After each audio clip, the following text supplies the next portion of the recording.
I got carried away over the holiday season. I had some family come in, and yeah, I did some work and I didn't videotape it or make the video. So let's get caught up. I got the Warp 9 case savers on. I did have to pull this out just a little bit because it wasn't touching or anything, but it was a bit too close for comfort for me. And then on this side, these three bolts are in, like, all the bolts come in a bag essentially, but these three bolts are separate in the box. And so that's for changing your oil, right? But because it's all one piece, you don't silicone anything, but you don't really need to.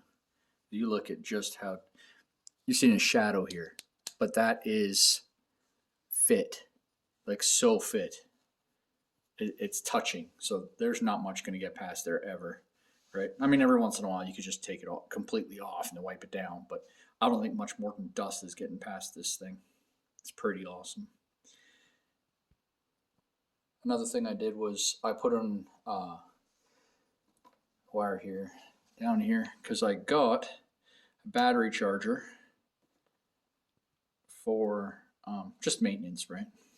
So I had to wire that in. I don't want to take the seat and the side fairings off every single time I want to maintain my battery. And the Noco Genius 5.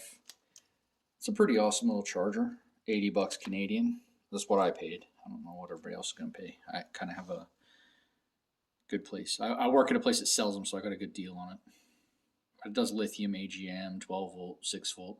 And apparently it will do from 1 volt through to, I think it said 16 volts or something.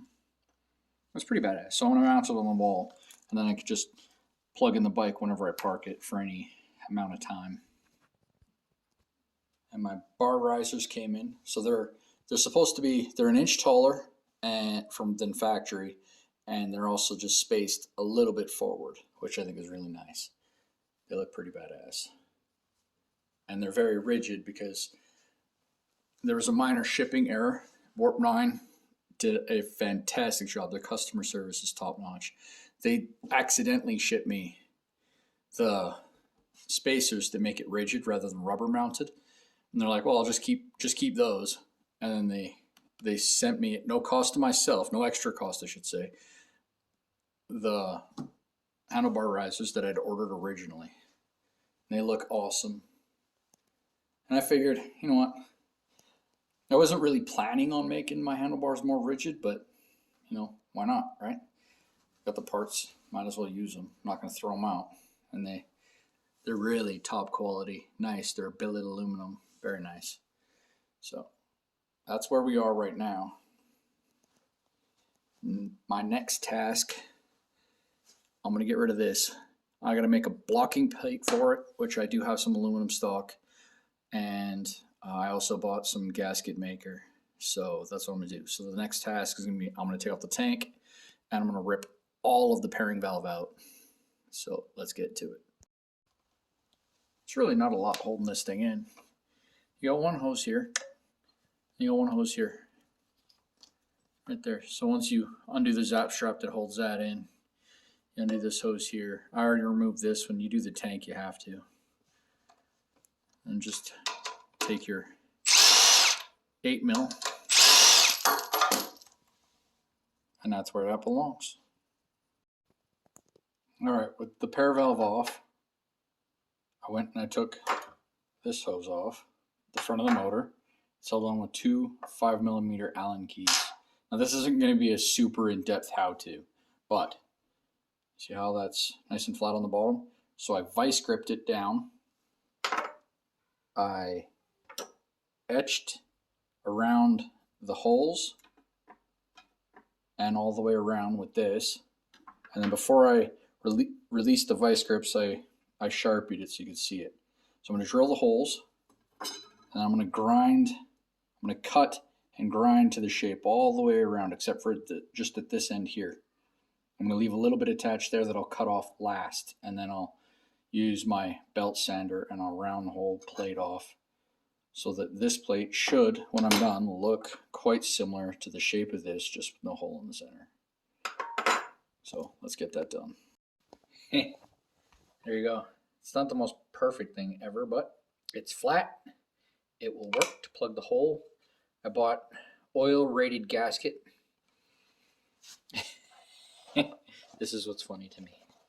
It's hilarious, actually. This sheet cost me $8, and that's how much I need it. All right, I'm gonna clean this up a little bit and install it. Well, she's all done, all buttoned up. Don't ask me what the torque is. I don't know, but in the center there, that's where, you know, it's just puffing. There's no actual, like, there's no oil pump, nothing like that. So it's just, there's no pressure.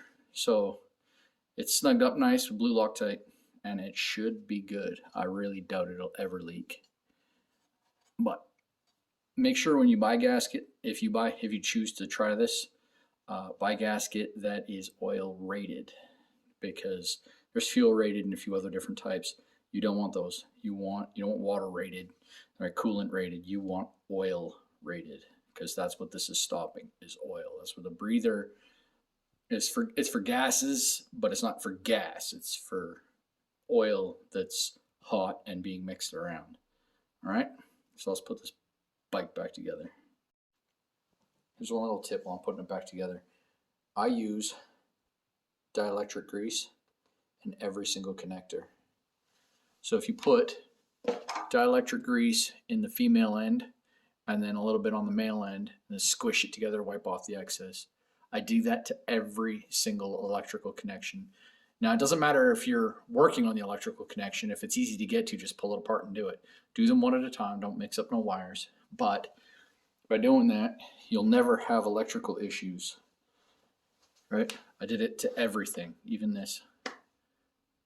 That's how I do preventative maintenance, right? No corrosion, no issues. And just like that, the pair valve is gone. Now, we got all of the electrical taken care of with some dielectric grease. I've removed a lot of parts that were just unnecessary weight and useless emission stuff that doesn't produce any usefulness. I really like this because, yes, I can maintain with it, but I can buy these wires, right? And I can wire in a cigarette lighter if I wanted to, like for powering stuff. I don't smoke, or a heated jacket or whatever, right? Like while I'm riding, if I want to, I could attach an LED light to myself somehow, like maybe to my helmet, a small one, and then plug it into that, and then just have a breakaway cord on it or something, so that if I come off, it doesn't, rip my head off. But yeah, it's got a lot of other uses other than just maintenance, but maintenance is great. Like I said, with the dielectric grease, I've maintained the electrical system. I got rid of the pair valve. The pair valve wouldn't be as annoying if it wasn't so ugly and didn't resonate. The first time I rode this bike, I thought the front wheel bearing was shot. Because it just sounded absolutely horrible. I could hear it over the exhaust, over traffic. I could hear it over everything. It was pretty terrible. But no, it just turned out to be the pair valve, so I'm happy to have that gone. And then with the Warp9 bar risers